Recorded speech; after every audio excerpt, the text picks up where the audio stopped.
Hello there, a very warm welcome to all of you once again. And I'm here to share 5 such learnings which I have got from this book, Do Epic Shit by Ankur Warikoo.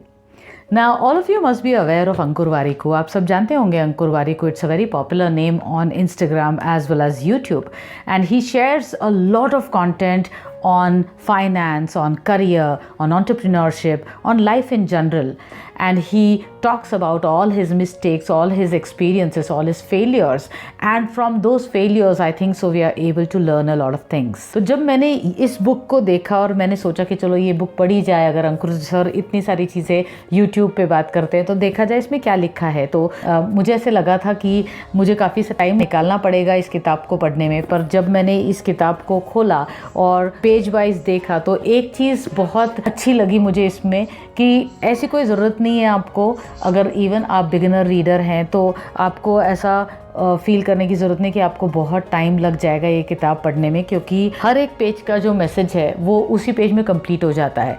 आपको बहुत देर तक time निकालने की ज़रूरत नहीं है। आप कभी भी कोई भी पेज निकाल सकते हैं और आप पढ़ सकते हैं और फिर भी आपको लिंकिंग की ज़रूरत नहीं पड़ेगी। Every message and every page is an individual page and you will be able to learn a lot out of that. So 2-3 things which I liked a lot about this particular book. First, I'll discuss those things, and after that I'll share the 5 top learnings which I got from this book.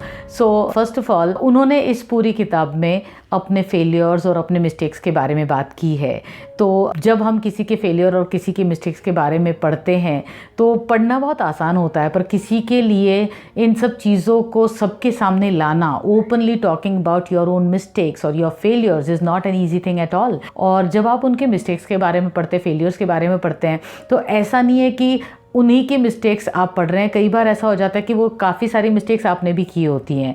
फ़र्क इतना ही है कि उन्होंने वो mistakes के बारे में लिखा है और उससे सीखा है, और हम लोग उन मिस्टेक्स को कवर अप कर देते हैं, सीखते हैं या नहीं सीखते, आई डोंट नो।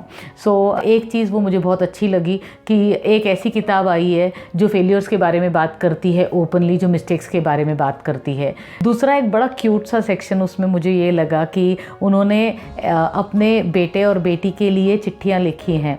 तो छोटी छोटी चिट्ठियाँ हैं जिसमें उन्होंने काइंड ऑफ मैसेज लिखा है अपने बेटे विदुर और बेटी उज़्मा के लिए। और जब आप वो पढ़ते हैं तो बहुत इमोशनल हो जाते हैं, क्योंकि वो छोटे छोटे मैसेजेस इतने इम्पॉर्टेंट मैसेजेस हैं, गोल्डन मैसेजेस हैं कि वो हम सबको भी काम आ सकते हैं। तो ऐसा नहीं है कि सिर्फ एक पिता ने अपने बच्चों के लिए लिखा है। मुझे ऐसा लगता है कि हम सब भी अगर उन मैसेजेस को अपने डे टू डे लाइफ में उसके ऊपर विचार करेंगे तो हम ये पाएंगे कि कुछ ना कुछ तो हम सीख ही सकते हैं उसमें से। So these are like nuggets of wisdom which he has given to his kids. तीसरी जो बात मुझे बहुत अच्छी लगी इस बुक के बारे में वो ये है कि जैसे मैंने आपको बताया कि आपको एक सिटिंग में पढ़ने की ज़रूरत नहीं है। आप कोई भी एक पेज खोलिए, आप उस मैसेज को पढ़िए या वो पेज पढ़ लीजिए। उसके बारे में अगर आप थोड़ी देर सोचना चाहते हैं सोचिए, आपको बंद करनी है, किताब बाजू रख देनी है, कोई बात नहीं है, वापस आप उस किताब को उठा सकते हैं और आप कहीं और से भी शुरू कर सकते हैं। तो there is no beginning, no end, no middle. Wherever you start a new, you start a fresh. So ये भी बहुत अच्छी लगी मुझे बात, क्योंकि आजकल हमारे पास इतना समय नहीं होता है कि हम 2-3-4 घंटे बैठ के एक पूरी की पूरी किताब पढ़ डालें। और कई बार ऐसा भी हो जाता है for first time readers, it so happens that you feel very overwhelmed and you don't feel like finishing the entire book in one sitting, and then you feel, if you have not finished the book in one sitting, you feel as if you are not capable enough to be a good reader. So starters के लिए बहुत अच्छी किताब है, बहुत simple language में लिखी है, message is very clear, intent is very clear, and कहीं पर भी कोई इम्प्रेस करने की ज़रूरत नहीं पड़ती है उन्हें। ऐसा हमें नहीं लगता एज रीडर्स कि वो कहीं हमें बहुत बम्बास्टिक वोकेबलरी यूज़ करके इम्प्रेस करने की कोशिश कर रहे हैं। Sentence construction is also very easy, और कई बार तो मुझे ऐसे लगता है क्योंकि इतने बार उनको हमने यूट्यूब पे सुना है, इंस्टाग्राम पे सुना है, तो जब आप पढ़ते हैं तो ऐसा लगता है कि कान में वो बोल रहे हैं, because it is very colloquial, it is such that ऐसे लगता है कि बातों बातों में वो काफ़ी सारी चीज़ें बता रहे हैं। एक और चीज़, छोटी सी चीज़ जो मुझे बहुत अच्छी लगी वो ये कि उन्होंने ये सेशंस ऐसे लिखे हैं जो उन्होंने अपने माता पिता से सीखे। कई बार ये हो जाता है कि हमारे घर में ही गुरु होता है और हम गुरु को ढूंढते रह जाते हैं। तो उन्होंने ऐसी काफ़ी सारी चीज़ें, काफ़ी पर्सनल चीज़ें अपने माता पिता के बारे में लिखी हैं, मे बी गलतियों के बारे में लिखी हैं, और उसमें से वो क्या सीखे। ये देखने के बाद मुझे ऐसा महसूस हुआ कि गुरु को कहीं भी ढूंढने की ज़रूरत नहीं है, गुरु आपके घर में है।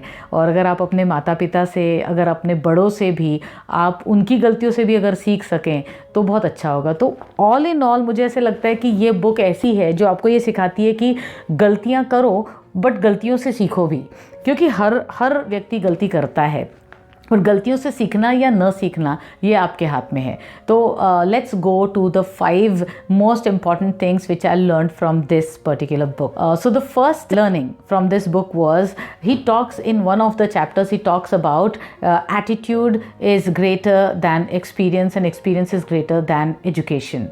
So he has talked about this in respect to hiring.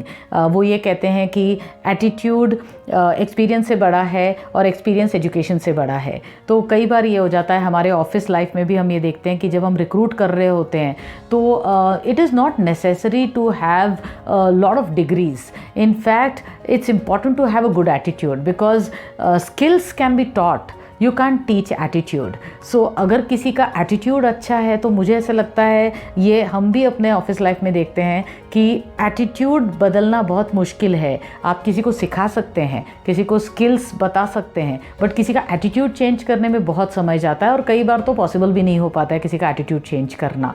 तो अगर आपके सामने ऐसी कोई व्यक्ति है जिसका पॉजिटिव एटीट्यूड है, लाइफ लॉन्ग लर्नर है, बट उसका एक्सपीरियंस ज़्यादा नहीं है या उसका एजुकेशन क्वालिफिकेशन कम है, तो मुझे ऐसा लगता है एजुकेशन क्वालिफिकेशन भी आप ले सकते हैं एक्स्ट्रा, आप उसको स्किल्स भी सिखा सकते हैं। अगर एक्सपीरियंस आगे पीछे हो फिर भी ठीक है, बट अगर अच्छा एटीट्यूड है उस व्यक्ति का तो वो व्यक्ति आपको बहुत आगे लेके जाएगा। ऐसा व्यक्ति टीम में भी अच्छा रहता है, पॉजिटिविटी आती है टीम में, टीम को आगे लेके जा सकता है। तो मुझे ये लेसन बहुत अच्छा लगा। मैं अपने प्रोफेशनल लाइफ में भी इस लेसन को काफ़ी बार यूज़ करती हूँ, और ये एक रिआइटरेट हुआ कि this is the right way to go, that give more importance to attitude rather than experience, or give more importance to attitude rather than education. The second learning which I got from this book is finding security in your own achievement is your biggest achievement. ये lesson इतना important लगा मुझे, क्योंकि कई बार ऐसा हो जाता है कि हम लोग काफ़ी सारी चीज़ें अचीव तो करते हैं, पर हम क्योंकि उस चीज़ को कंपेयर करते हैं दूसरे से, होता है कि दूसरे की अचीवमेंट हमें बड़ी लगती है और हमारी खुद की अचीवमेंट कम लगती है। तो अगर आप अपनी ज़िंदगी जी रहे हैं तो फोकस आप अपनी अचीवमेंट पे रखिए, आप फोकस अपने गोल पे रखिए। ज़रूरत नहीं है देखने की ये मुझसे आगे जा रहा है या वो मुझसे आगे जा रहा है। तो अगर आप अपने गोल पे फोकस रखेंगे तो आपको ये पता लगेगा कि आप अपनी अचीवमेंट्स को अप्रिशिएट कर पाएंगे। कोई ज़रूरत नहीं है दूसरा कितना अचीव कर रहा है ये देखने की या ये मेजर करने की। आप अपनी अचीवमेंट्स को देखिए, अपनी अचीवमेंट्स को मेजर कीजिए। तो जो कुछ भी आपने अचीव किया है, feel secure in that achievement. There is no need to get envious with anyone, with your friends or with your colleagues. तीसरा लेसन जो मैंने सीखा है इस बुक में से, ये कहते हैं कि as adults the single biggest hurdle to learning is pride. और मुझे भी ये लगता है कि हम सबको एक चीज़ याद रखनी चाहिए कि अगर हम अपने आप को कहते हैं कि हम अडल्ट्स हैं, तो इसका ये मतलब नहीं बनता कि हमने सीखना बंद कर देना चाहिए। You should keep learning, because कई बार ऐसा हो जाता है कि मैं बहुत बड़ी हो गई हूँ तो मुझे कोई ज़रूरत नहीं है सीखने की। I will have a know it all attitude. कोई चीज़ मुझे पता नहीं है फिर भी मैं ऐसे दिखाऊंगी कि मुझे पता है, कोई ज़रूरत नहीं है ये करने की। अगर कोई चीज़ मुझे पता नहीं है, हम बताएं सामने वाले को मुझे पता नहीं, तो मैं ज़्यादा सीख पाऊंगी। हम बड़े हो गए हैं तो अब हम ये नहीं बोल सकते कि मुझे पता नहीं है। तो ये याद रखना बहुत आवश्यक है कि we need to be life long learners. There is no problem at all to say that I don't know. If you don't know something, tell the other person that you don't know. At least you will be able to learn out of it. But अगर आपको कोई चीज़ पता नहीं है और फिर भी अगर आप ऐसा दिखा रहे हैं कि आपको पता है, तो क्या होगा कि आप नई चीज़ कभी सीख ही नहीं पाएंगे। तो ये भी चीज़ मुझे बहुत अच्छी लगी, because I am from education field and I think so one has to be a life long learner. और कई बार नई नई चीज़ें आती रहती हैं, हम सब नहीं जान पाते। तो अगर हम कहते हैं I don't know, that's the best thing to know a lot of things in world. मुझे उनका एक सेंटेंस बहुत अच्छा लगा, बहुत इंस्पायरिंग लगा, and he says that it's okay to not know. So कई बार ये हो जाता है कि मैं टीचर हूँ, मैं कैसे बोल सकती हूँ कि मुझे पता नहीं है। तो ठीक है, टीचर है, नहीं पता है तो नहीं पता है। मैं सीख सकती हूँ किसी से अगर मैं ये एटीट्यूड रखती हूँ लाइफ लॉन्ग लर्निंग का। So this was also a very important lesson which I learn from this book. The fourth lesson which I learn from this book is a very important lesson and I think so it's an eye opener. बहुत अच्छी चीज़ है और अलग चीज़ उन्होंने बोली है। ही says that don't set target, set habits. Target set मत कीजिए, आदतों को सेट कीजिए। मतलब क्या है कि अगर आप किसी एक टारगेट के पीछे पड़े रहेंगे पर आप कोई एक आदत उस टारगेट से बहुत इंपॉर्टेंट रिलेटेड आदत को आप एवरीडे बेसिस पे नहीं करेंगे तो उसका कोई फ़ायदा नहीं है। जैसे अगर आप 20 किलो वज़न कम करना चाहते हैं, ये आपका टारगेट है, मेरा टारगेट है मैं 20 किलो वज़न कम करना चाहती हूँ, बट अगर मैं सिर्फ टारगेट के पीछे पड़ी रहूँगी तो कोई फ़ायदा नहीं है। वो कहते हैं कि हैबिट्स इनकलकेट कीजिए।